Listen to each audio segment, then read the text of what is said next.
October 25, 1944, began with a gray horizon spreading across the Philippine Sea, its mist concealing one of history's most improbable encounters. For days, American forces believed Admiral Kurita's powerful Japanese center force had been destroyed north of Samar by airstrikes from Admiral Halsey's carriers. Yet before dawn that morning, radar operators aboard the small escort carriers of Task Unit 77.4.3, known simply as Taffy 3, detected distant echoes to the northwest. These ships, positioned to protect the invasion forces on Leyte, were never intended to face battleships or cruisers in open combat. Their duty was defensive, to provide anti-submarine screens, air patrols, and cover for the vast amphibious armada that had landed General MacArthur's troops. The men aboard them, farm boys, students, machinists, and newly commissioned officers, believed the war's decisive naval battles were already behind them. When the mist lifted shortly after 6:30 a.m., lookouts sighted massive silhouettes rising from the haze like dark, moving fortresses. There, steaming in perfect battle formation, came 4 Japanese battleships, 6 heavy cruisers, and 11 destroyers commanded by Vice Admiral Takeo Kurita.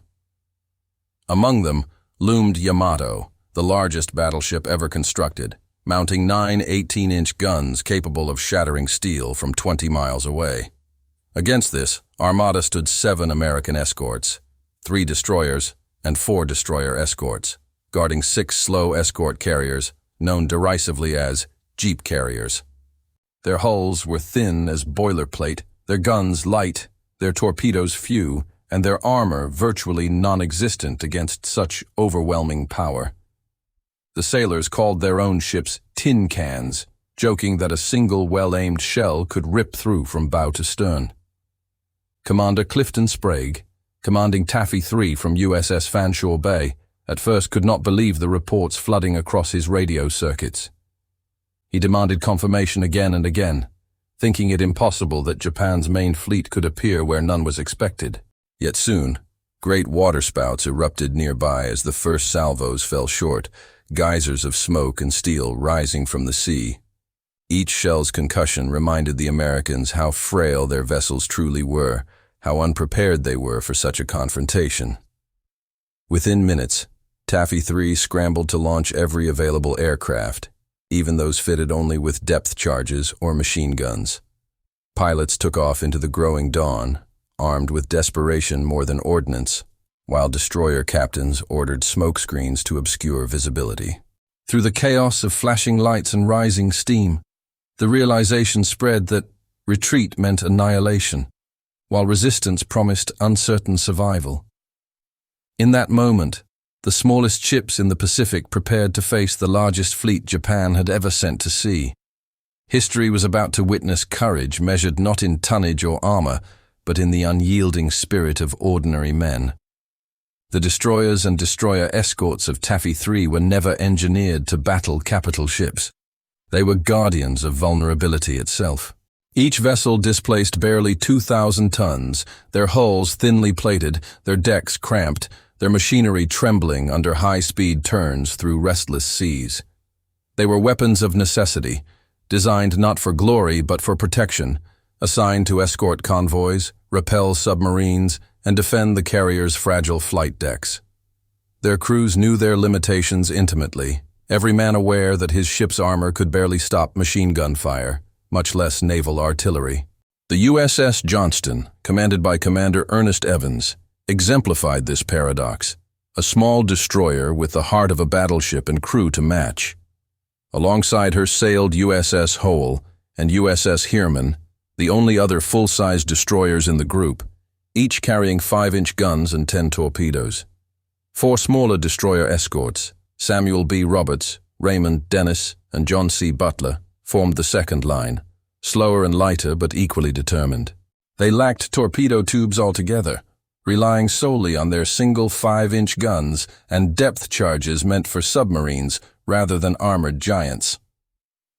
The sailors called them tin cans, a nickname spoken half in humor, half in resigned acknowledgement of their ship's fragility in true combat. Yet inside those thin hulls beat an unmatched resolve, a spirit forged by months of escort duty through monsoons, typhoons, and submarine-infested waters. Engineers worked beside cooks and gunners, all trained to fight fires, patch holes, and man weapons should casualties strike without warning. No man aboard Taffy 3 doubted that courage would have to substitute for armor if the enemy ever came too close.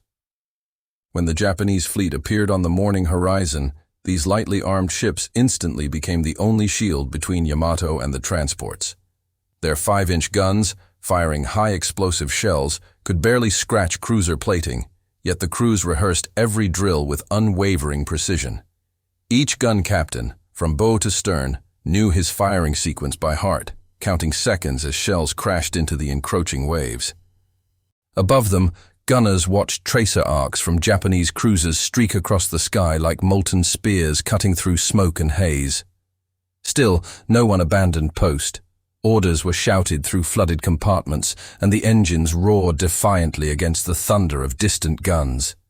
Their captains understood the odds, yet faith in training and brotherhood sustained their calm amid the unimaginable imbalance of power.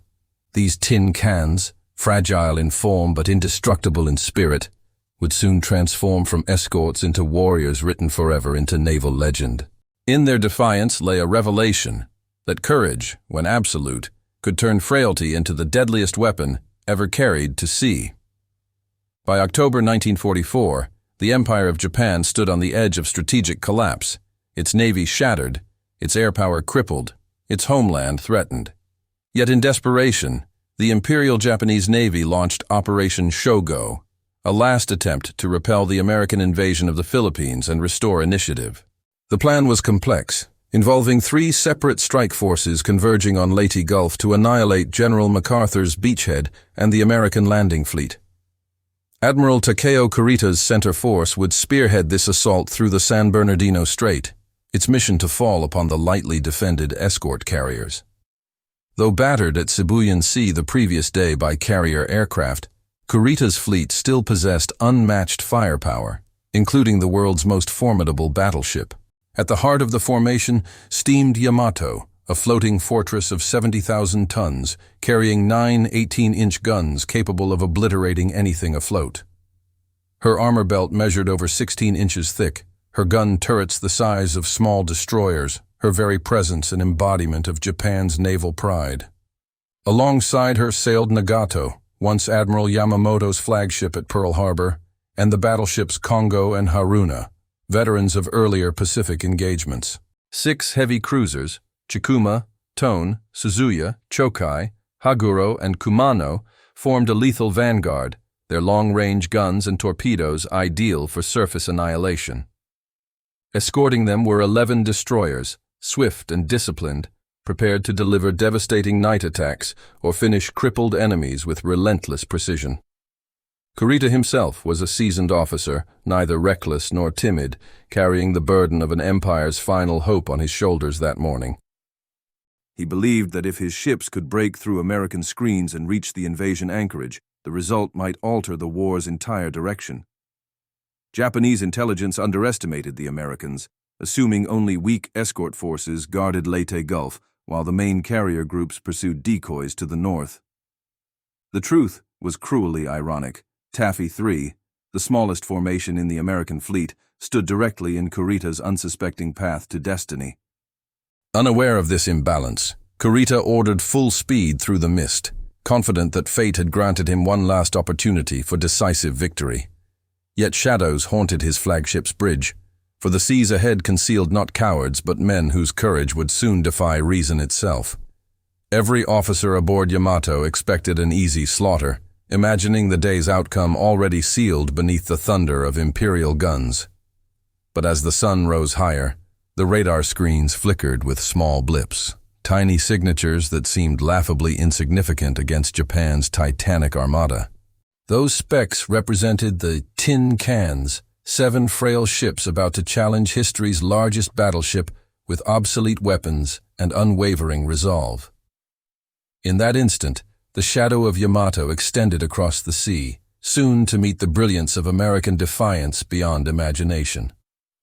The first warning reached the bridge of USS Fanshawe Bay shortly after dawn, when a nervous radar operator reported large contacts approaching from the northwest. Commander Clifton Sprague, accustomed to fleeting blips from returning aircraft, leaned over the radar screen and saw a dense cluster of echoes advancing steadily toward his task group. At first, he refused to believe it. Every report from Admiral Halsey's fleet the previous day insisted that Japan's battleships had been smashed or driven off. Yet the truth began unfolding as lookouts shouted sightings through the mist, describing enormous silhouettes breaking the pale horizon. The impossible had materialized, a massive Japanese surface fleet, steaming directly toward the most vulnerable American ships in the Pacific. Below deck, sailors hurried from breakfast stations to battle positions, abandoning coffee mugs still half-filled as klaxons wailed through steel corridors. The air filled with confusion, disbelief, and the deep mechanical roar of engines coming to life under full emergency power. Anti-aircraft gunners ran to their turrets, expecting a sudden air attack, while officers scrambled for binoculars to verify what the radar insisted was real. When the fog lifted slightly, those doubts vanished. Gray giants were emerging through the vapor, firing their first ranging salvos. Enormous waterspouts erupted around the carriers, and the sea boiled with geysers of white spray. Sprague's voice echoed across the radio circuit, calling all ships to defensive formation, while ordering aircraft launched immediately, regardless of armament or mission status. Pilots sprinted to their planes, some armed only with machine guns or depth charges, knowing they were flying into certain death. Smoke generators roared to life as destroyers began laying vast gray curtains across the sea, desperate to obscure the carrier's positions from enemy gunners. On the Johnston, Commander Ernest Evans, realizing what was approaching, slammed his fist against the chart table and shouted for flank speed, his instincts already fixed on offense rather than retreat. The officers surrounding him exchanged glances of astonishment. Evans was preparing to attack battleships. Throughout the formation, disbelief slowly hardened into grim resolve. No reinforcements were near. No heavy cruisers or fleet carriers could arrive in time to intervene. The small ships of Taffy 3 would either delay the enemy or perish in the attempt, their only advantage lying in speed, maneuverability, and sheer audacity. The bridge crews worked in synchronized chaos, updating bearings, calculating ranges, and transmitting coordinates to aircraft already circling above. Every man understood that their task was not victory, but survival bought through courage and sacrifice. As the first shells crashed within striking distance, their concussions shook the fragile hulls like thunderclaps tearing through thin tin walls. Radio operators reported Japanese cruisers closing fast, their gunfire relentless and precise, their confidence absolute. Yet amid that storm, something irreversible awakened among the Americans. A collective decision that retreat was no longer an option. Courage became their final weapon, and within minutes, the tin cans of Taffy 3 began turning toward the oncoming fleet. History, once again, would belong to those who refused to yield before overwhelming power.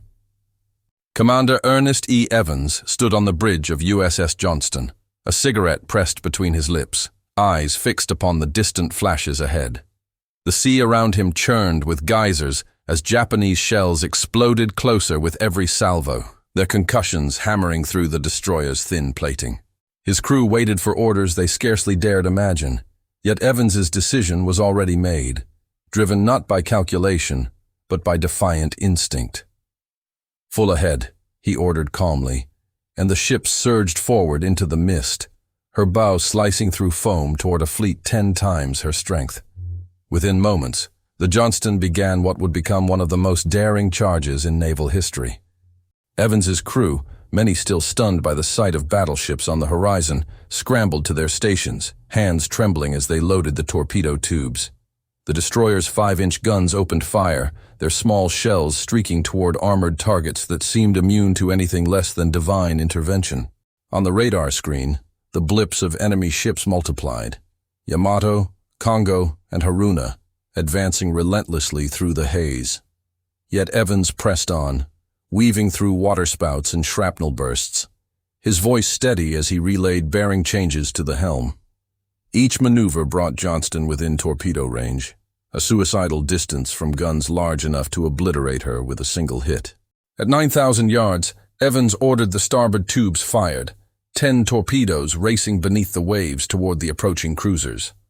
Moments later, tremendous explosions tore through Kumano's bow, hurling debris skyward and forcing the Japanese formation into confusion. The success ignited cheers through Johnston's compartments, but triumph quickly turned to renewed chaos as return fire erupted from multiple directions.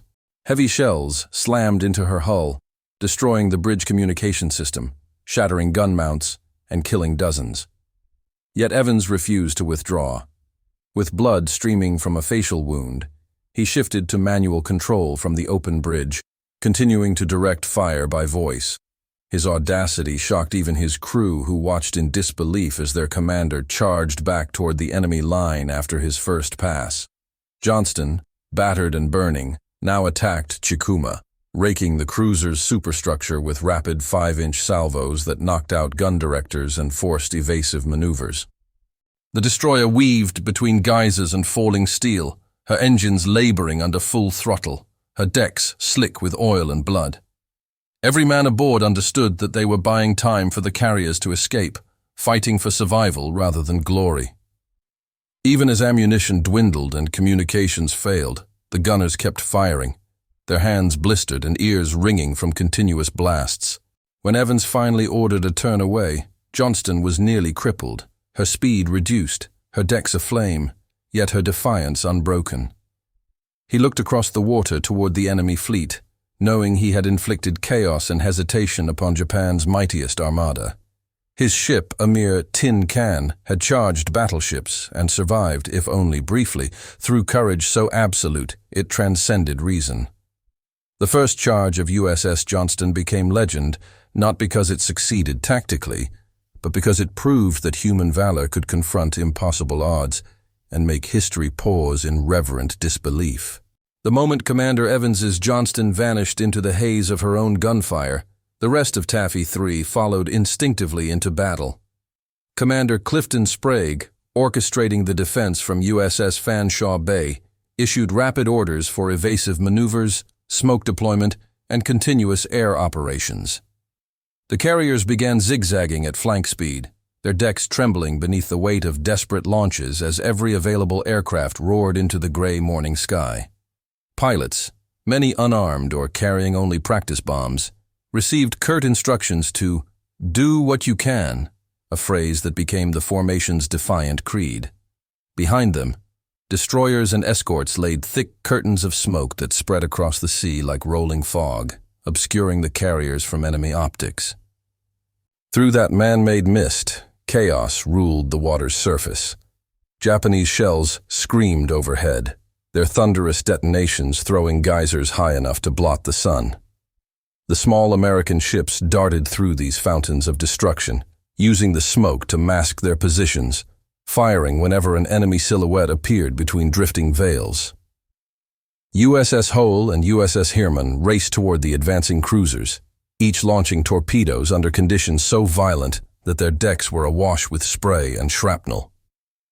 USS Samuel B. Roberts, a destroyer escort by classification, accelerated far beyond design limits, charging forward beside the larger destroyers as if unwilling to be left behind. Aboard the carriers, the situation was no less frantic. Damage control parties patched shattered bulkheads while pilots, running on instinct alone, strafed battleships with machine gun bursts that barely scratched paint. The Japanese gunners, deceived by smoke and confusion, began spreading their fire across false targets, wasting precious minutes trying to isolate the real ships among the vapor. Fanshawe Bay, White Plains, and Kalinin Bay each endured multiple near misses, the sea boiling beside their hulls, fragments peppering their flight decks with lethal rain. Despite the violence, flight operations never ceased. Each landing plane was refueled, rearmed with whatever explosives were available, and sent back aloft into the maelstrom. Meanwhile, the destroyers waged their own close-quarters inferno. Hole, battered by repeated hits, lost steering yet continued to fire until her guns fell silent from direct impacts. Heermann, the only destroyer to survive the engagement, weaved through collapsing formations of cruisers, her torpedoes forcing the mighty Yamato to turn away temporarily. Samuel B. Roberts engaged Chokai at point-blank range, her gunners firing so rapidly that the barrels glowed red, melting under sustained recoil.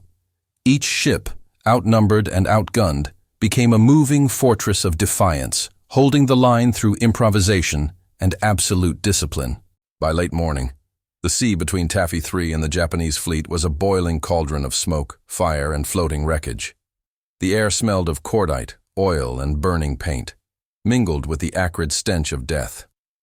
Yet amid this chaos, coordination persisted. The destroyers' smoke screens shielded the carriers, and the carriers' aircraft harassed the Japanese guns, creating a perfect rhythm of mutual survival. Taffy 3, though bleeding and fragmented, fought as one living organism driven by duty rather than hope. Against every expectation, the smallest ships of the Pacific held back a fleet that history had declared unstoppable, proving that unity under fire could transcend all measures of strength. Lieutenant Commander Robert W. Copeland stood upon the bridge of USS Samuel B. Roberts as reports of burning destroyers and advancing cruisers filled his radio headset. His ship, barely half the tonnage of a standard destroyer, was designed for convoy duty, not direct naval warfare against capital ships. Yet as the scale of the Japanese onslaught became clear, Copeland realized retreat meant abandonment of the carriers they were sworn to protect. "We're going in," he declared evenly, his voice steady despite the thunder shaking the sea around them. In that instant, every sailor aboard knew they were preparing for a fight from which survival was impossible, but retreat unthinkable. The Roberts accelerated far beyond design limits, her engines groaning as she surged forward through churning smoke and shellfire toward the towering silhouettes ahead. Copeland ordered the ship's single 5-inch guns to rapid fire, and the gunners responded with unrelenting precision, every shell aimed at Chokai and Chikuma. The ship's small hull vibrated under each discharge, its recoil echoing through compartments filled with sweat, smoke, and shouted commands. When within 10,000 yards, Copeland ordered a torpedo spread, watching the wakes streak away across the rolling gray water. A massive explosion followed moments later, as one struck home against a Japanese cruiser, scattering flames and debris across the horizon. The response was immediate and devastating. Heavy shells from Chokai and Congo rained down upon Roberts, tearing holes through her superstructure and sending fragments through her decks. Bulkheads ruptured, compartments flooded, and still the gunners refused to abandon their posts. Ammunition runners carried shells through smoke-filled passageways, while damage control teams fought fires with empty extinguishers, using sand and cloth where supplies had run out. Even as the bridge was raked by shrapnel, Copeland refused to alter course, commanding calmly through shattered instruments and failing radios.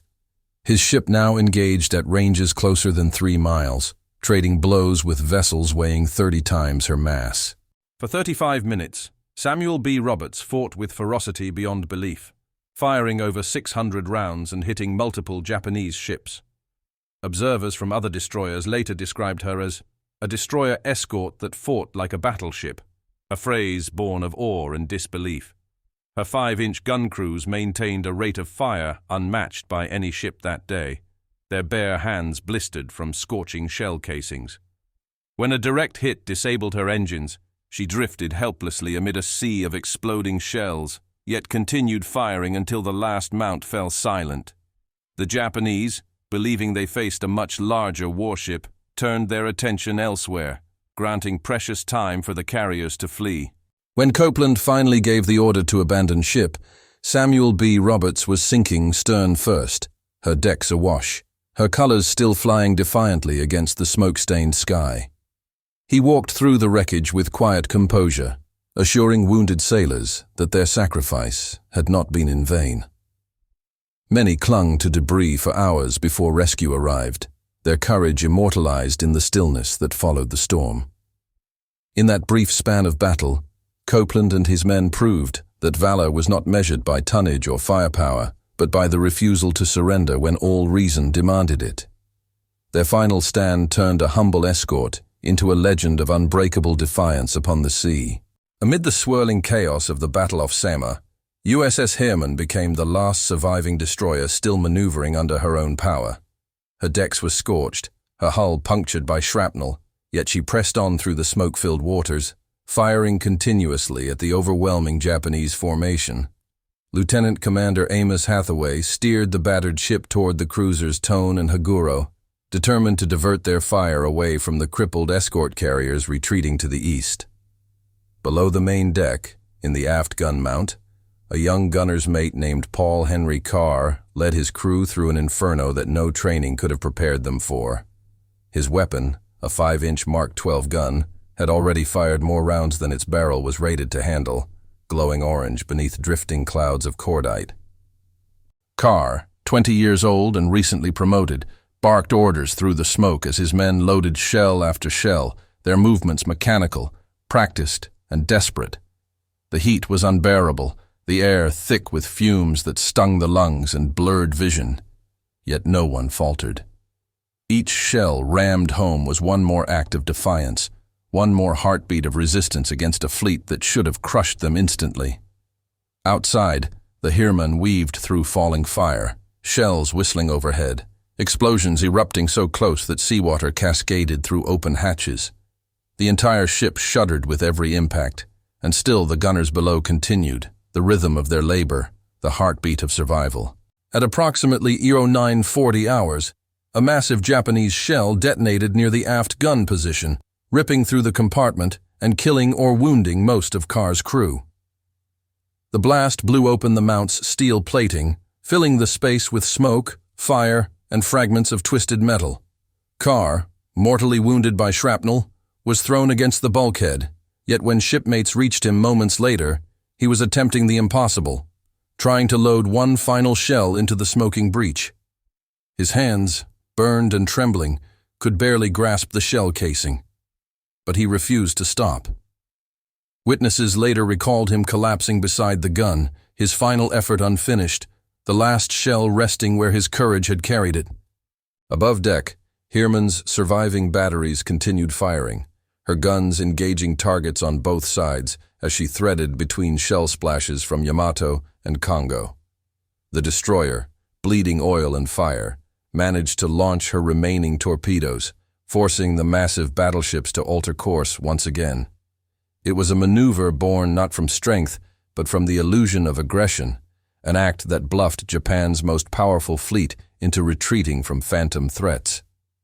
Every sailor aboard knew the price of those precious minutes, bought by comrades like Carr, whose final act echoed louder than any shell burst.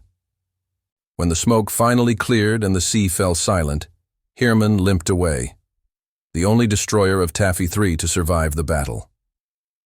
Paul Henry Carr's body was later found beside his gun, his face calm, his weapon silent, his task incomplete, yet immortal. In that stillness, the essence of the tin cans lived on, men who, when faced with annihilation, chose duty over fear and defiance over despair. His final gesture, reaching for one more shell amid fire and ruin, became the enduring symbol of the courage that saved thousands from destruction and defined the noblest hour of the U.S. Navy. From the bridges of the Japanese warships, the morning of October 25th unfolded in a haze of disbelief and distorted perception. Admiral Takeo Kurita, aboard the massive battleship Yamato, watched his instruments flicker with erratic data as reports poured in from scattered cruisers ahead. His captains described fierce American counterattacks, torpedo spreads from multiple directions, and relentless dive-bombing runs that appeared to come from a major carrier group. None could imagine that the force opposing them was merely a handful of escort carriers and destroyers fighting beyond exhaustion. The sea's surface, blanketed in dense smoke from American generators and burning ships, created the illusion of a vast armada lurking behind the mist. What Kurita saw was not 7 desperate ships. It was the phantom shadow of the United States Navy's full might. Aboard Chikuma and Chokai, Japanese officers recorded in their logs the intensity of fire they encountered from the numerous enemy destroyers charging fearlessly. Survivors later testified that they had never witnessed such audacity, describing the Americans as charging like wounded animals and fighting without fear of death. The unprecedented aggression of the tin cans, combined with waves of aircraft repeatedly striking from the clouds, convinced many that they were under coordinated attack by fleet carriers. Pilots from Kurita's own air scout units failed to locate the true American strength, reporting only smoke, explosions, and vast numbers of unidentified ships. Miscommunication between cruisers and battleships deepened the confusion, and by mid-morning, order had disintegrated into scattered engagements across miles of churning sea. The flagship Yamato found herself maneuvering evasively for the first time in her career, turning away from torpedo wakes that appeared in every direction. To the bridge crew, it seemed inconceivable that such persistent attacks could come from escorts alone. The enemy must have hidden a powerful surface group behind the smoke. Vice Admiral Kurita, having already endured the loss of several cruisers the previous day, grew convinced that pressing forward risked total annihilation. Officers later recalled his expression as grave and weary, staring across waters littered with wreckage, uncertain whether victory or disaster lay ahead. A moment of hesitation settled upon him, one that would alter the fate of both fleets. At approximately 0945 hours, Kurita ordered a general withdrawal, his reasoning rooted in survival rather than defeat. He believed his mission partially accomplished. Enemy carriers were destroyed, and further pursuit might expose his ships to ambush by overwhelming American forces. Japanese gunners, watching their opponents vanish into the haze, did not cheer. They stood in silence, bewildered that the mighty Imperial Navy was retreating before ships that should have been no threat at all. For many, the psychological blow was immediate and irreversible, a shattering realization that Japan's era of naval dominance had ended amid confusion, smoke, and fear. Post-war testimonies from surviving officers revealed the haunting impression left by that morning's battle. They spoke of American destroyers attacking at suicidal range, of aircraft diving without bombs, of sailors who fought with a fury that defied logic. "We thought we faced an entire fleet," one Japanese gunnery officer confessed, "but it was courage itself that turned against us." In their retreat lay not cowardice, but the acknowledgement of an enemy's will so fierce it eclipsed calculation. As the Japanese fleet disappeared toward the north, the sea they left behind still trembled with echoes of explosions and the unspoken respect of warriors who had witnessed the impossible. By the afternoon of October 25, 1944, the smoke that had cloaked Leyte Gulf slowly drifted away, revealing devastation beyond imagination. The once fierce waters were now littered with oil, splintered rafts, and hundreds of men struggling to stay alive beneath the tropical sun. The shattered hulks of Johnston, Samuel B and Gambia Bay drifted silently, flames hissing as seawater swallowed them inch by inch. Rescue aircraft circled above, but could not immediately land amid lingering enemy threats, leaving the wounded to cling to floating debris soaked with blood and fuel. The battle was over, yet the true measure of courage only now began to unfold across the waves. Each survivor carried the memory of fallen comrades whose final acts had turned the tide of the impossible fight. Men from Heermann and Hoel floated side by side with those from the sunken destroyers, forming loose groups that prayed, rationed water, and fought off exhaustion through the long hours of waiting. The sea, now calm, became a cruel mirror reflecting faces streaked with oil and despair. Sharks circled intermittently, drawn by the scent of death, forcing men to push away bodies of their shipmates to survive another hour. Radio silence persisted across the broken horizon until distant voices crackled through static. American aircraft finally reporting survivors to the escort fleet south of Leyte. For many, hope felt like a fragile illusion rising between waves of darkness. Yet discipline and camaraderie endured, carried by the memory of their captains who had led them into glory's shadow. Rescue efforts began at dawn on October 26th, as patrol craft and submarines ventured into waters still thick with wreckage. Medics hauled men aboard using improvised stretchers, scrubbing them free of oil before recording names and last words whispered through cracked lips. One sailor, delirious from burns, asked if they had won. Another simply murmured his ship's name before slipping into silence. Bodies were retrieved where possible, but many disappeared beneath the currents, leaving only drifting life jackets and splintered timbers as their memorials. The Johnston survivors, Barely 35 of her crew of 327 told of their captain's last order, "Give them hell," spoken moments before the destroyer rolled and sank.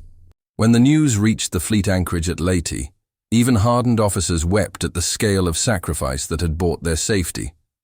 Admiral Sprague, commanding Taffy 3, wrote that his small ships had accomplished the impossible through courage beyond measure. For every survivor who returned, 10 more remained entombed beneath the Philippine Sea, their names carved later into memorials far from where they fell. The ocean that had witnessed their valor grew still once more, concealing wrecks that would remain undiscovered for decades. In its silence lay the final testament of the tin can sailors, men whose frail ships had defied steel and strategy through the immortal power of duty, loyalty, and love for one another. Nearly 8 decades after the guns of Leyte Gulf fell silent, technology returned to the same waters where courage once defied logic. In the deep trenches of the Philippine Sea, robotic submersibles began a meticulous search for the vanished destroyers of Taffy 3. Led by teams of marine archaeologists and explorers, including the late Paul Allen's research vessel Petrel, these missions combined sonar mapping, pressure-resistant cameras, and historical coordinates drawn from U.S. Navy war diaries. In 2019, the first conclusive discovery stunned the world: the wreck of USS Johnston, resting more than 20,000 feet below the surface, deeper than any shipwreck previously recorded. Its shattered hull lay eerily intact, gun barrels still trained toward the enemy's last known direction, a frozen echo of defiance preserved by the crushing silence of the abyss. The expedition's footage revealed haunting details: shell holes punched through the bridge, mangled torpedo tubes, and twisted steel marking where fire had consumed the deck. Identifying the ship's hull number, 557, confirmed beyond doubt that this was Commander Ernest Evans' vessel, the first Native American to receive the Medal of Honor in the Pacific. Researchers described the scene as a cathedral of sacrifice, silent, solemn, and untouched by time. 2 years later, explorers found Samuel B. Roberts, astonishingly well preserved at a record depth of nearly 23,000 feet. Nicknamed the destroyer escort that fought like a battleship, her forward gun mounts remained pointed skyward, as if awaiting orders that never came. Around her wreck, marine life glowed faintly in the dark, drifting through open hatches once filled with men who had refused to surrender. Each discovery reignited public memory, transforming faded reports into living history visible through digital light and modern eyes. Naval historians cross-referenced shell trajectories, engagement ranges, and survivor accounts with underwater damage patterns, confirming the accuracy of Taffy 3's wartime reports. Families of lost sailors gathered during virtual ceremonies, watching images of the wrecks appear on screens thousands of miles away. For many descendants, it was the first tangible connection to men long presumed unrecoverable beneath the endless sea. "They are still on duty," one relative said, capturing the sentiment shared by all who saw those ghostly ships resting with dignity in the dark. In rediscovering these wrecks, humanity recovered more than steel. It reclaimed the moral gravity of sacrifice once buried by time. The Philippine Sea, once a battleground of thunder and fire, had become a memorial guarded by depth and silence. Each expedition reaffirmed what history already knew, that the courage of Taffy 3 had transcended destruction, their story etched not in stone, but in the cold serenity of the ocean floor. Beneath miles of pressure and darkness, the tin cans still endure, their rusted silhouettes bearing eternal witness to valor that refused to die. When dawn rose again over the Philippine Sea, the waves no longer thundered with gunfire, yet the echoes of valor remained eternal. The men of Taffy 3, those few who lived and the many who did not, had turned annihilation into deliverance through an act of collective defiance unmatched in naval history. Their reckless charge, waged against the might of Yamato and her escorting fleet, halted Japan's final chance to crush the American landing at Leyte. In saving their own carriers, they had unknowingly saved 130,000 soldiers ashore, men whose lives depended upon the fragile line of tin cans between them and destruction. Historians would later call it the U.S. Navy's finest hour, a moment when bravery eclipsed logic and courage became strategy itself. The surviving commanders, Admiral Clifton Sprague, Lieutenant Commander Robert Copeland, and a handful of battered officers, spoke not of victory, but of the men who never returned. Their after-action reports read more like eulogies than records, describing ships that fought until they could fight no more. Each line carried the weight of hundreds of names lost to the sea, sailors who had manned obsolete guns against impossible odds.